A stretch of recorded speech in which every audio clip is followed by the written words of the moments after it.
ถึงสื่อเมืองพยาพยาค่าค่าพยาค่าในเป็นสื่อยักษ์ใช่ครับพยาค่าแล้วก็เปลี่ยนออกมาเป็นมันเพี้ยนกันเลยเพี้ยนออกมามันเพี้ยนก็เป็นเมืองพยาสาธุมันพยาเพี้ยนกับที่มันแท็กอันยักษ์นั่นแหละอันนี้เจ็บด้วยที่วันอย่างนู้นเลยแต่ว่าเด็กปืนเนี่ยว่าแบบนั้นเป็นยักษ์สายักษ์ความเคารพยักษ์ปูยักษ์เมย์นะครับยักษ์สาคนพยายามรักษาศีลห้าไว้ดีๆเลยเมย์เนี่ยรักษาศีล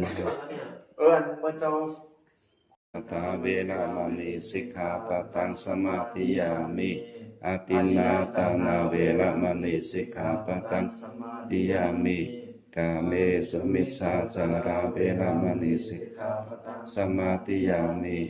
มุสาวาตาเวระมณีสิกขาปะทังสมาธิยามิสุราเมรยะมิจฉาปมาทฐานาเวระมณีสิกขาปะทังสมาธิยามิอิมานิปัญจสิกขาปทานินิจจศีลาวะเสนาสาธุกังกัตวานารักขิตปานิสีเลนะสุขติยันติสีเลนะโภคสัมปตาสีเลนะนิพุติตัสสมาสีลังวิโสทายเยธัมมังอปมาเตนะสัมปติทัสยาวานิปานังปรมังสุขังสาธุขอพระยารักษาศีลรักษาวันเดินสงัดกัดเย็นด้วยเตออายุวันโนสุขังพลังโอเค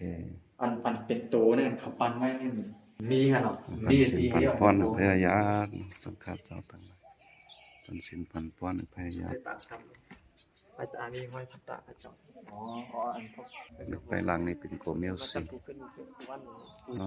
ก็มาบ้านเข้ามาสูตรเข้ามาจักเลยคล้ายกันกับในชีแต่ว่าอันฝ่ายโรมันแคทอลิกครับว่านี่มานเขาก็มาโกกล้วยเคารพนับถือมาสุดธรรมสัจจามาสุดธรรมสัจจามาสุดธรรมจักกูวันศีลกูวันธรรม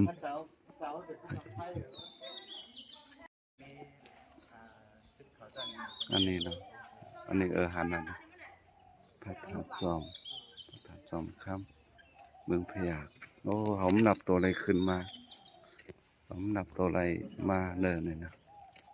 ผมนับตัวอะไรมาหันใครอะไรมาหูมาหันเลยก็จกดีเตะขาจกดีเตะจกดีเตะ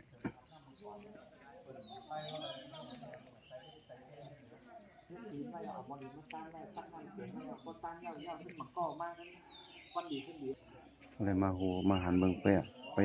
ประวัติเมืองเปียกยาวนั่นแคมเตะ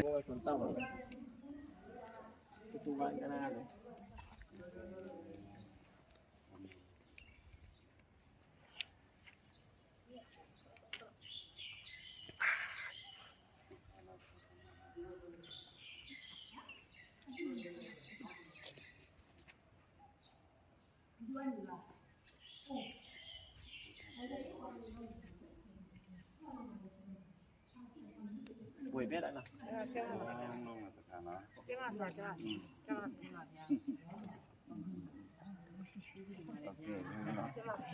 ท่านมาทำตาเจ้าประเสริฐ加码强打吧，你现在。เป็นอะไรบ้างเดี๋ยวก้อนมันนะเดี๋ยวต้องเปลี่ยน